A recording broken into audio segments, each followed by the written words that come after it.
Espero que esté muy bien allá en su casa, donde nos está escuchando y donde nos está viendo. Bienvenidos a la primera edición de Política Electoral 22. Este es un podcast, un programa que vamos a seguir trabajando en las siguientes semanas, el compañero Daniel González y este servidor, Giovanni Jiménez, y en el que queremos conversar con usted sobre las diferentes estrategias del proceso electoral que vamos a tener este año, que va a ser intenso, sin duda, que es un proceso electoral, como todos los últimos que hemos tenido, bastante sui generis, pero que posiblemente presente elementos de análisis muchísimo más interesantes quizás que los anteriores o de la misma valía. Les digo que les saluda Giovanni Jiménez, conocido también como Debiru Jiménez. Yo soy politólogo de la Universidad de Costa Rica, gestor cultural, escritor, educador y un poquillo más de cosas por ahí. Soy el director de culturacr.net, el medio por el que posiblemente usted nos está viendo, ya sea en nuestras redes sociales, que es donde vamos a colgar este programa, pero también en la página web de este medio digital. Y también nos acompaña Daniel González, quien es psicólogo de la Universidad Nacional, especialista en temas de salud comunitaria, o bueno, tal vez Daniel ahorita me ayuda a explicar mejor cuál es su especialidad, pero sobre todo lo importante es que Daniel González tiene un amplísimo conocimiento y una perspectiva muy rica, muy analítica y muy crítica del proceso electoral, por supuesto, pero también de la política nacional y de la política internacional, que sin duda le va a aportar a este podcast nuevos temas, nuevas perspectivas, nuevas visiones y una mayor comprensión para que ustedes en estos momentos que nos acompañan no solamente se entretengan con nosotros aquí en nuestros cálculos, en todo este juego electoral, entre comillas, que vamos a plantear, sino también el aprendizaje que ojalá podamos aportarle a usted para que tome la mejor decisión el primer domingo de febrero del 2022, que es ahí, es donde esperamos llegar con este podcast, pero eso va a depender indudablemente del apoyo que usted nos dé. Por eso desde ya le vamos a pedir que si le gusta lo que aquí ve, lo comparta. Y si no le gusta, también pues compártalo para decir que estamos diciendo tonterías quizás. Okay. Pero lo importante es que armemos el debate, que armemos una discusión interesante, y una de las cosas fundamentales que queremos ofrecer en este podcast es que sea concreto, que sea preciso. Queremos ir al grano, queremos plantearle los temas sin mucha divagación, sin mucho bla, bla, bla, sino que ya estemos preparados, que ya vengamos nosotros aquí a plantear los temas y que ustedes, por supuesto, en los comentarios que tienen aquí abajo, en el YouTube o en el Facebook o también en la página web, donde usted lo vea, pueda comentar y pueda también debatir con nosotros, estar de acuerdo o estar en desacuerdo, que para eso es esta dinámica tan importante. Bienvenido, Daniel González, lo tenemos por aquí. Bienvenido y muchísimas gracias por acompañarme y adelante, compañero. Gracias, Giovanni. No, me había muchas gracias a vos por invitarme, sí. Recordad también que yo soy escritor. No se te olvide esa Muy carrera importante. también publicada. Sí, efectivamente soy licenciado en Psicología de la Universidad Nacional, la cual tiene énfasis en Psicología Social, Educativa y Comunitaria. Excelente. Sin Muy embargo, bien, Daniel. soy politiquero, digámosle, autodidacta, digamos, por puro gusto, podríamos decirlo. Claro, pero una de las cosas que tenemos que entender también y muy importante es que en los procesos electorales el tema psicológico siempre juega. Cómo los candidatos logran a partir de su imagen, de su estrategia, de la propaganda que puedan lograr, capturar, conquistar la psique, ¿verdad? El encanto en los espectadores. ¿No es así, Daniel? Y cómo En los reaccionan los pueblos votantes, también, perdón. ¿verdad? Porque las campañas suelen ser a veces muy emocionales. Mucha gente vota por cuestiones emocionales, que tal candidato es muy guapo, que tal candidato dice algo que emocionalmente les gusta, o porque es creyente, o porque no lo es, etcétera. Es decir, a veces en muchos casos el voto se mueve por cuestiones emocionales, no necesariamente por cuestiones racionales, por decirlo de alguna manera. Y todo eso indudablemente lo vamos a estar revisando por acá, lo vamos a analizar, por supuesto. Es posible que tengamos entrevistas casuales en este programa, por supuesto, vamos a incluirlas más adelante. Hoy, el tema de hoy, Daniel, el tema que es, bueno, las primeras semanas, este es el tema que vamos a tener. Vamos a hacer un recuento de los participantes en cada uno de los partidos, los que participantes que van a la convención de cada uno de estos partidos políticos que ya están preparándose, están construyendo sus diferentes campañas. Hoy vamos a empezar con el Partido Liberación Nacional, que nos ha presentado ya una colección importante, ¿verdad? Una lista bastante grande de precandidatos, todos ellos hombres hasta el día de hoy, y todos en realidad bastante mayores, ¿verdad? No tenemos jóvenes dentro del Partido Liberación Nacional.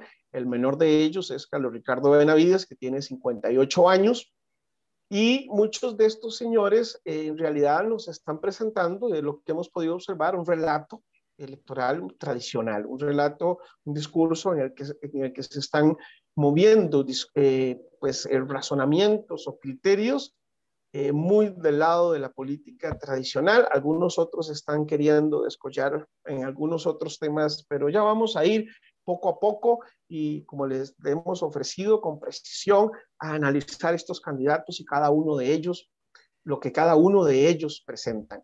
Aquí la gran pregunta es, ¿volverá el Partido Liberación Nacional a ser gobierno? Porque, bueno, tenemos que partir de una premisa fundamental.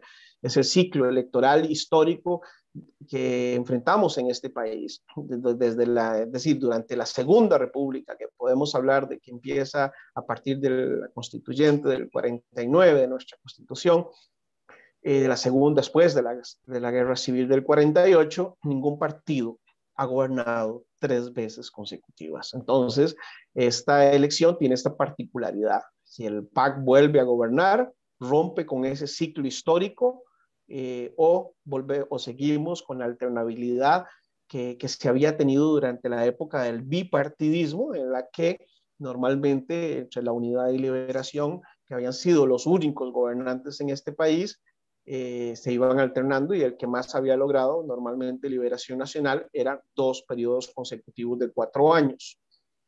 Entonces, Daniel, empecemos con los candidatos, empecemos con esos sembrados que llamamos. Los sembrados, ¿por qué? Bueno, porque ya han participado en otros procesos electorales y normalmente las encuestas ya de inicio les están dando posibilidades más que a los otros.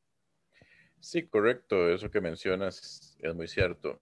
En el caso de los precandidatos que tiene Liberación, me llama particularmente la atención Antonio Álvarez de Santi, ¿verdad? Una vez más, en una ocasión más se lanza.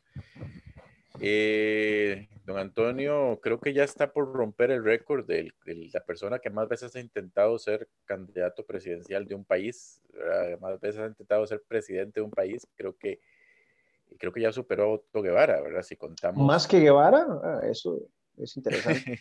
Don Otto ha sido candidato 5 veces oficiales, pero don Antonio, si le contamos las veces que ha sido precandidato, creo que le gana, porque él fue precandidato varias veces, no quedó, después fue candidato por Unión por el Cambio, creo que fue precandidato 2 veces en las primarias de esas viejas, en los años 90, después fue candidato por Unión para el Cambio, después de que las distritales no fueron a su favor, contra la tendencia arista. En aquella época era un fuerte crítico del arismo, ¿verdad? Recordemos la pelea que hubo entre él y Oscar Arias, y él salió hablando pestes de Oscar Arias, hablando muy mal de Liberación en general y de Oscar Arias, por ahí del 2006 más o menos. Después regresa al 2010 queriendo ser candidato, pero no podía porque no tenía el tiempo.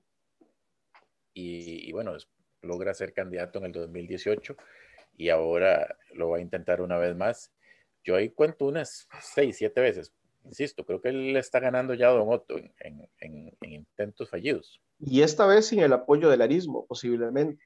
Esta vez sin el apoyo del arismo, que el arismo sí lo respaldó como al hijo pródigo que que regresa en su momento, lo abrazó completamente, él fue el candidato del arismo totalmente en el proceso anterior, pero esta vez ese apoyo no se ve tan fuerte. Vemos a un Oscar Arias muy retirado buscando un candidato de consenso, y bien sabemos que ese candidato de consenso era Roberto Thompson. Bueno, y eso es muy interesante, Daniel, porque en realidad debemos partir de la premisa de que en Liberación Nacional tradicionalmente han existido al menos tres grupos de poder importantes o hegemónicos. El arismo, que acabas de mencionar, después está el figuerismo, por supuesto, y el arayismo, ¿verdad? El arayismo o el monjismo, que es a cierto punto una derivación del monjismo, pero podemos decir que es claro. el arayismo actualmente. Y De Santi ganó en gran medida por el apoyo al arismo. No creo que tenga la misma suerte esta vez, porque el arismo es muy fuerte en Liberación, ¿verdad? Claro, y ahí tenemos el figuerismo también. Tenemos también, bueno, ya fue presidente de la República, José María Figueres Olsen. Correcto, y aparece primero en las encuestas. Y aparece primero en las encuestas, y además Figueres posiblemente es el que tenga más posibilidades, es el que aparece sembrado en primer lugar, digámoslo así. Y Figueres además, bueno, ya perdió la convención anterior con Álvarez de Santo, entonces eso podría plantearse como una alternabilidad, ¿verdad? Es decir, bueno, Álvarez de Santi ya le dimos la posibilidad, fracasó, ahora vamos con Figueres, a ver si Figueres logra su segundo mandato. Yo siento que Figueres está siendo en esta oportunidad más estratégico, más inteligente, más astuto. Ha dicho expresamente que él va a continuar la obra positiva que el PAC ha construido, sobre todo en el tema de infraestructura. Ha dicho también que en el tema de ecología él va a mantener el programa de la descarbonización, que ha sido un programa estrella de esta administración. Y bueno, ya sabemos que de todas formas él a nivel internacional ha trabajado siempre en el campo ecológico, en el tema, incluso en su gobierno nos habló, fue el primero que nos habló del famoso desarrollo sostenible, pero que al final se volvió más un discurso que una realidad. Igual él siguió a nivel internacional con este mismo discurso, con este mismo conocimiento, y bueno, ahora ha andado explorando el tema de las energías limpias, de las nuevas posibilidades que tiene la humanidad de salvarse de pues, un Claro, cataclismo ambiental. una crisis ambiental, por supuesto. Sí, recordemos que don José María también, pues obviamente tiene heridas abiertas entre la población por el tema del caso Isla Alcatel, de no haber venido al país, cosa que mucha gente le critica. Se puede El haber criticar cerrado el ferrocarril, por ejemplo, haber Incofer. cerrado obviamente el cierre del Banco Anglo, etcétera. Mucha gente le critica a don Miguel Ángel todo lo turbio que es, porque él fue absuelto por un tecnicismo, ¿verdad? Tampoco lo podemos ocultar. Pero don Y Miguel se Ángel vino. prescribió la causa. No, me refiero a Miguel Ángel Rodríguez. A Miguel Ángel Rodríguez. Miguel Ángel vino y dio la cara y renunció. Él tenía inmunidad como secretario general. Podía haberse quedado, pero él renunció y vino y dio la cara, como quiera que sea, eso es muy admirable. Y no podemos decir lo mismo de don José María, lamentablemente. Y eso es una cicatriz que está ahí todavía entre muchos costarricenses. Sin embargo, no se puede negar también que tiene su peso, tiene sus bases, tiene su influencia. Y hay una situación acá que hay que analizar. Normalmente el candidato que pierde en Liberación Nacional, el candidato que pierde las elecciones, siendo candidato a Liberación Nacional, es el que no tiene apoyo de las bases. Este fue el caso de José Miguel Corrales en el 98. Este fue el caso de Rolando Araya en el 2002, de Johnny Araya en el 2014 y de Santi en el 2018. Las bases liberacionistas responden a Arias, responden a Figueres, y muchas de estas figuras no han tenido ese apoyo por diferentes razones. De Santi, porque muchos le resentían el haberse salido de Liberación y hablado mal. A los Araya siempre han tenido un cierto problema ahí de respaldo de las bases, y José Miguel Corrales fue un candidato que, siendo candidato, intentó desligarse lo más posible de su partido, porque en aquel momento era sumamente impopular por la presidencia de justamente José María Figueres. Bueno, y el tercer grupo hegemónico, tercer grupo de poder, no hegemónico, de poder en Liberación, tenemos al monjismo, el arayismo, y ahí está, Correcto. usted lo acaba de mencionar, Rolando Rolando Araya. Vuelve, pero esta vez ya no con Alianza Patriótica, sino en Liberación. Don Rolando yo creo que tiene una situación un poco compleja. yo voté por él creo que mi primer voto en el 2002, en primera ronda. No, creo que no en primera ronda, no, perdón, en primera ronda voté por don Otón Solís, en segunda ronda fue que voté por él con mucho convencimiento. Don Rolando Araya en su momento fue un buen candidato, pero ciertamente que hoy en día pues no es lo mismo. Es decir, yo veo un poco difícil que él pueda ser, que él pueda ser candidato, y veo por esta situación como hemos hablado de las bases, ¿verdad? Tienden a ser más, tiene más ventaja el arismo y el figuerismo, pero puede ser, bueno, Johnny Araya fue candidato, aunque Johnny Araya no fue a convención, ¿verdad? También hay que ver eso. Bueno, y Rolando Araya además también es otro disidente, igual que Álvarez de Y Santi, es otro vuelve a incidente que Liberación. muchos liberacionistas le van a resentir. Y bueno, algunas de las cosas que ha dicho, ¿verdad? Con lo del cloro y toda esta El cuestión, creo dióxido que de también cloro, claro. lo han desprestigiado un poco entre los votantes más serios. Muy bien, el otro Rolando, Rolando González, el alajuelense, vuelve a la convención por segunda oportunidad, a la Convención de Liberación Nacional, ha sido diputado, ha sido presidente del Congreso, es decir, tiene también pues un arrastre importante, logró una cantidad de votos. Y aquí hay un tema interesante, ¿verdad? Muchos de estos candidatos, y aquí empezamos quizás con la lista, también podríamos incluir a Rolando Araya, pero también Rolando González en la lista de que son candidatos que posiblemente están tratando de construir un grupo de poder que les permita luego eh, negociar una diputación, ¿verdad? Es muy probable. Es muy En probable. el Yo siento que no son tan fuertes como para ellos mismos lo saben. Como que ya Rolando González fue candidato una vez previa, ¿verdad? El Sí, fue famoso. precandidato y en la convención anterior, en la que ganó Correcto. Álvarez de Santi, y bueno, es un señor muy ecuánime, ¿verdad? Muy serio, que sí logra alguna simpatía en el electorado por esa posición que tiene, esa imagen que trabaja, pero no quizás la suficiente como para tener el arrastre de Liberación Nacional, que es un partido tradicional, tengamos claro, ¿verdad? Liberacionista. Es un partido muy devoto, sí, tradicional, devoto de base, ¿verdad? Es que es una cuestión de Exacto. estructura. Otros partidos tienen también una dinámica similar, pero ninguno al nivel que lo tiene Liberación. Ahora, veamos un poco los candidatos nuevos, ¿verdad? Porque hay algunos que se tiran al agua por primera vez. Por ejemplo, uno de estos es Claudio Alpizar, el famoso presentador de este programa de Canal 13, se me está yendo el nombre. Sin tregua. ¿Cómo es? Sin tregua, noche sin tregua, es correcto. Exacto. La política Sí, con P, dice. una figura P interesante. mayúscula. Una figura interesante, buen opinólogo, polemista, un personaje ciertamente que tiene calidades intelectuales importantes, pero a la vez casi no tiene trayectoria política. Y empezó con una campaña muy tímida, bastante desacertada, que fue duramente atacada, creo yo, principalmente por ser antiprogresista. Es decir, hablaba de que él se había casado cuando se casaban las personas de ley o algo así. Plantea una visión de la familia nuclear, más allá de la familia diversa que entendemos hoy, ¿cierto? Bueno, y ni hablemos de otro que pronto veremos que está similar, pero que es Fernando Zamora, por cierto, pero para no adelantarme mucho, pero sí, efectivamente, el problema ahí con ese conservadurismo social o cultural, que es válido, bueno, cada quien tiene derecho a expresarlo, Es una pero propuesta, claro. claro, cada quien tiene sus estrategias.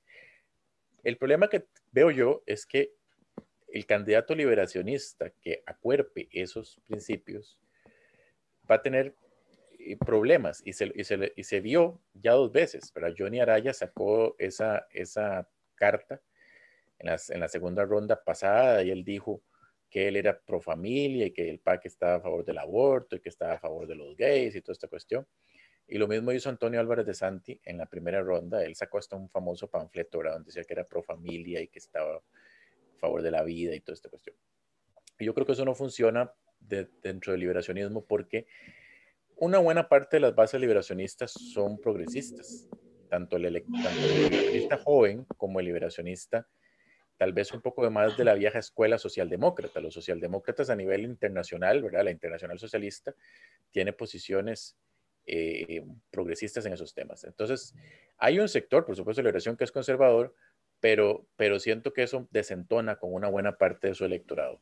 Y el otro problema que tiene el que se agarra mucho de esos temas es que ya hay un elector, podríamos decir, cautivo, que vota por partidos específicos que tienen esas posiciones. Entonces, ese elector no se va a cambiar y no va a votar por liberación. Más bien al contrario, lo inteligente que podrían hacer estos candidatos, y que creo que tal vez Figueres va por ahí, es quitarle votos al PAC. Porque el problema que tiene, digamos, el asunto que tenemos ahora es que el PAC se ha convertido prácticamente en el monopolio del progresismo, o por lo menos del progresismo cultural, ¿verdad? O del liberalismo cultural, como se quiera ver. Y eso hace que 90% del voto joven y del voto millennial y del voto progresista de más edad, etcétera, vota en bloque por el PAC. Y eso le permite sacar por lo menos un 20-25% y pasar a segunda ronda. Entonces, Liberación, que como partido, por lo menos en teoría socialdemócrata, podría ser proclive a ese electorado, lejos de tratar de quitarle votos a Restauración o a Nueva República, que no lo va a lograr, lo que debería hacer es tratar de quitarle votos al PAC, ¿verdad? Pero económicamente le sería muy difícil porque no se diferencian mucho, ¿verdad? No se diferencian demasiado.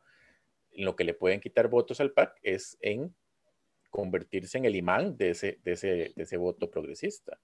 Bueno, yo creo que el señor Roberto Thompson, nuestro próximo candidato, yo posiblemente va en esta dirección. Recordemos que el señor Thompson es defensor de la cannabis medicinal abiertamente, además tiene el apoyo de Gustavo Viales, de Warner Jiménez, que son sus colegas de fracción, son los jóvenes, son los diputados jóvenes de Liberación, y además eso le granjeó recientemente el apoyo de los 4 alcaldes liberacionistas de la zona sur, es decir, los de Osa, Cotobruz, Corredores y Buenos Aires. Estos 4 candidatos, recordemos que Warner Jiménez viene de Cotobruz y Gustavo Viales es hijo de Carlos Viales, que es el alcalde de Corredores. Por Entonces, tus tierras, entonces. claro, por mis tierras, por mi Tangamandapio. Entonces, si recordamos a Jaimito el Cartero, ¿verdad? Que hablaba del Tangamandapio, con aquellos crepúsculos arrebolados. Sí, entonces Roberto Thompson tiene una perspectiva, me parece a mí, un poco más progresista. Y vos dijiste que te parece que es como el candidato del arismo. Y puede ser cierto, porque precisamente sabemos que los Viales y además el mismo Warner Jiménez de Cotobruz recibió el apoyo de Oscar Arias, recibieron el apoyo de Oscar Arias para lograr la diputación. Es cierto, muy probable, lo que me hace pensar que la convención probablemente se decante un poco entre Figueres y Thompson. Y otro tema, Thompson tiene contactos muy fuertes además con el régimen municipal, es decir, evidentemente por su labor como alcalde de Alajuela durante mucho tiempo ha logrado generar unas amistades muy fuertes, unos contactos muy fuertes con los actuales alcaldes, sobre todo aquellos que han reiterado bueno, que en la alcaldía, ¿verdad? En diferentes procesos, porque recordemos que los alcaldes son eternos mientras duran. Los alcaldes tienen además mucho peso a nivel local, pero especialmente entre las bases partidarias. Thompson creo que también su gestión en Alajuela ha sido bien vista. Si Mario Redondo logra consolidar su candidatura también, entonces estaremos viendo 2 alcaldes compitiendo y que tienen buena imagen, que es un problema que Johnny Araya no tenía, ¿verdad? Lamentablemente. Don Johnny, con creo que unos 30 años de ser alcalde, pues mucha gente le criticaba la gestión. Creo que es muy claro, ¿verdad? Porque San José no es... Bueno, y Johnny Araya también se fue de Liberación a unirse con un partido cristiano claro. para volver a ser alcalde luego de que fue castigado en Liberación por haber abandonado la segunda ronda contra Guillermo Solís. Claro. Eso nos lleva a don Fernando Zamora abogado constitucionalista, fue secretario general, sumamente conservador, ¿verdad? Él es un personaje que está haciendo toda una campaña que en ocasión no se diferencia a Fabricio, ¿verdad? Una campaña totalmente pro vida, pro familia, etcétera. Me parece que como abogado constitucionalista tiene posturas muy fuertes, muy conservadoras, ¿verdad? Es lo que percibo. Sí. Muy bien, y tenemos a Gerardo Corrales, que estábamos ahora hablando de que posiblemente no va, ¿verdad? Como ha tomado la Aparentemente. decisión de no ir en este grupo tan grande. Pero Gerardo Corrales sabemos que es neoliberal, economicista, claramente tiene una visión pro financiera, es decir, a favor de los intereses de los grupos financieros importantes del país. Siempre ha estado desenvolviéndose en ese ámbito y recordemos además que formó parte en la segunda ronda del grupo de Fabricio Alvarado con Restauración. ¿Verdad? Él fue los que yo llamo los oportunistas que se agregaron a fabricismo pensando que iban a ganar las elecciones y iban a tener una posibilidad ahí. Pero el que sí Y va es final, Guillermo Costerla. exacto, el que sí va es don Adolfo Constenla, no, No, Guillermo Constenla, Guillermo perdón. Costerla. Sí. Yo lo confundo, le comentaba antes con Adolfo Constenla, que es el antropólogo, también Correcto. que de un gran trabajo, un maravilloso trabajo con nuestras comunidades indígenas. Y don Guillermo Constenla, pues también ha tenido importantes puestos dentro de la Liberación Nacional. Creo que ha sido presidente o secretario general, no recuerdo, tal vez me ayudas en ese sentido. Creo que fue presidente, sí. Sí, Y presidente de también Liberación presidió el INS. y con el INS, claro, estuvo también el INS, es decir, y es también un personaje ecuánime, un personaje de la vieja guardia, un señorón con esa imagen seria, que también puede ser, pero es parte de ese grupo, ¿verdad? Que está tratando y que posiblemente está peleando por un sector muy reducido de ese electorado liberacionista, Todos que es el hombres, tradicional, todos hombres, todos hombres, eh, ¿verdad? Es algo curioso. conservadores. Se tirará Frangui y Nicolás. Te pregunto, ¿vos qué crees? Yo diría que es poco probable porque tengo la impresión que ella es más que todo la figura del figuerismo y no creo que se lance si se lanza José María Figueres. Si él no se lanza, probablemente que sí. Probablemente que Frangui será la abanderada del figuerismo, pero con Figueres alto en las encuestas yo dudo que él no se lance. Me parece que lo más probable es que él, lo que sí podría ser es la candidata a vicepresidenta. Sí, posiblemente esté trabajando en esa línea y Ajá. bueno, porque era como la única posibilidad que se veía de que existiese una mujer en este grupo de los hombres solos, de la isla de los hombres solos. Pero no, tenemos también en algún momento, por ejemplo, Multimedios especuló que Silvia Hernández era la candidata de consenso de Oscar Arias y aunque Bueno, finalmente no acertaron que eso fuera así, eso quiere decir que de alguna manera Silvia Hernández, la diputada actual de Liberación, que está en la Comisión de Gasto Público, por cierto, siempre ha estado ahí muy opositora al gobierno, anda en boca de los liberacionistas y también se perfila como una de las mujeres importantes dentro del liberacionismo. Y con así es. esto, Pero adelante. yo diría que aquí podemos ver finalmente un fenómeno muy interesante. Bueno, Liberación aparece en primer lugar en todas las encuestas, aparece de primero, le sigue usualmente o el PACO o la Unidad. Como partido, como candidatos, pues hay un poquillo más de variedad, pero casi todos los candidatos de Liberación aparecen en las encuestas y es presumible que una vez que pasen las primarias, mucho del voto de esos precandidatos se va a pasar al candidato. Así que Liberación ciertamente que tiene muchas posibilidades. Hay quien dice que el bipartidismo realmente no se rompió, que simplemente tenemos un nuevo bipartidismo entre Liberación y el PAC, es decir, que no es el pacto molo, la posición del PUSC. Yo no diría que es imposible, el PAC ya ha dado sorpresas antes y ya ha sido muchas veces el primero en hacer algo, ¿verdad? Fue el primero en romper el primer tercer partido en romper el bipartidismo en el 2002, el primer partido en sacar más de 1 millón de votos, el primer partido en repetir el sacar 1 millón de votos, ¿verdad? Es decir, hay muchos hitos históricos, no necesariamente es imposible que sea el primer partido en ganar 3 veces consecutivas. Sin embargo, siendo realistas, creo que Liberación tiene mucho peso y tiene muchas posibilidades de ganar si el candidato, a mi criterio, si el candidato conecta con las bases.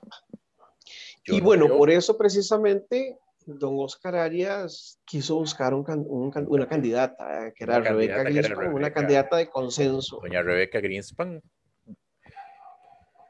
Pero que lamentablemente... Pero fracasó el intento. Lamentablemente, pues sí, ella dijo que no. Y en este país, donde hay tanto prejuicio, incluso religioso o antisemita, yo siento que hubiera sido también difícil, ¿verdad? Porque todavía hay muchos prejuicios. Un aspecto interesante, sí. En este país, lamentablemente. Pero sí, ciertamente, pero hubiera sido una candidata de peso. Sí, muy bien. Pero bueno, recordar también, Daniel, que Liberación siempre sale sembrado en primer lugar, porque además tiene los candidatos más conocidos. Y normalmente la gente vota, la gente en las encuestas habla de los candidatos que conoce, no necesariamente porque tenga predilección decidida, sino porque los conoce. Y entonces le parecen más o menos que sí podrían ser el presidente. Las encuestas tienen las un poco complicado en ese sentido. Una foto de momento, ciertamente que pueden cambiar radicalmente. Lo vimos la vez pasada, salía de primero Juan Diego Castro, al final quedó de cuarto, quinto, creo. Fabricio y Carlos salían 3-4% de los votos y fueron los 2 primeros más votados. Por supuesto que las encuestas pueden variar radicalmente. Pero tampoco podemos negar que Liberación es el partido con más estructura, y eso se ve en las elecciones municipales y en las elecciones de diputados, donde aún siendo el tercero más votado, es el primero en diputados y el primero en alcaldes. Es decir, entonces siempre es un peso importante. Pero el otro partido, que también tiene mucho poder dirigencial, tanto en alcaldías como en las comunidades, por las organizaciones, el PUSC. O sea, aquí la pregunta entonces es, ¿tiene todavía posibilidades el PUSC de recuperar ese poderío? Bueno, eso creo que lo vamos a ver en el próximo programa. Lo veremos en el próximo. Sí, en la próxima edición de Cultura Electoral 22 vamos a hablar sobre los precandidatos para la convención del PUSC y vamos a analizar cada uno de ellos y vamos a analizar también las posibilidades que tiene este partido de recuperar algún poder o de continuar en ese tercer, cuarto, quinto lugar que ha venido peleando. En las elecciones anteriores creo que con PISA pues fueron la tercera fuerza política. ¿Vos crees, Daniel, que el PUSC pueda recuperarse? ¿Tiene candidatos? Yo lo veo difícil a como están actualmente los precandidatos. Creo que no son muy fuertes, no son muy conocidos. Pedro Muñoz tiene la sombra del cementazo detrás. Doña Linet puede ser, fue vicepresidenta y todo, tiene su peso. Los otros los siento que son poco conocidos. Eso no, en sí mismo no es problema. Luis Guillermo Solís era prácticamente desconocido, ¿verdad? Cuando fue candidato. Y Carlos Alvarado. Pues Carlos Alvarado tal vez era un poquito más, ¿verdad? Porque había sido ministro y todo, pero Luis Guillermo definitivamente nadie lo conocía porque no había tenido ningún puesto antes de ser candidato presidencial. E igual ganó, así que no es imposible, pero hay muchos factores en juego. Y siento que de momento el PUSC creo que cometió un error garrafal en no aprobar el ir a una coalición, pero eso lo veremos en la próxima con más detalle. En la próxima, indudablemente. Muy bien.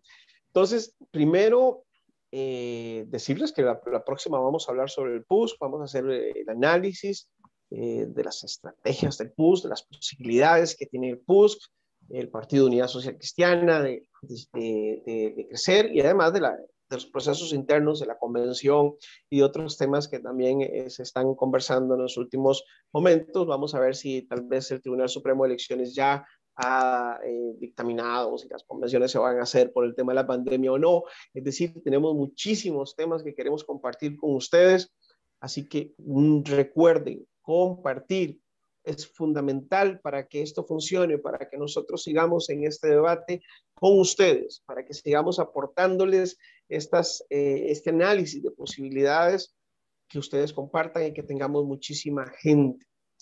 Quiero meterles un comercial también, decirles que en culturacr.net también tenemos una sección, ¿verdad? Una categoría que se llama política electoral, perdón, cultura electoral, y ahí pueden encontrar también noticias de las noticias más recientes, de los últimos movimientos en todos los partidos políticos, y ahí pueden perfectamente estar bien informados con culturacr.net. Por supuesto, yo también les pido que compartan los reportajes, las noticias que les presentamos en este esfuerzo de comunicación que hacemos aquí en culturacr.net, que en realidad lo hacemos con muchísimo cariño, por supuesto, con muchísimo esfuerzo y con recursos limitados, porque bueno, no somos financiados por grupos poderosos, no somos financiados por partidos políticos, no nos debemos a ningún partido político, aunque algunos piensen que sí, somos totalmente independientes. Daniel, para despedirnos, si quieres agregar algo.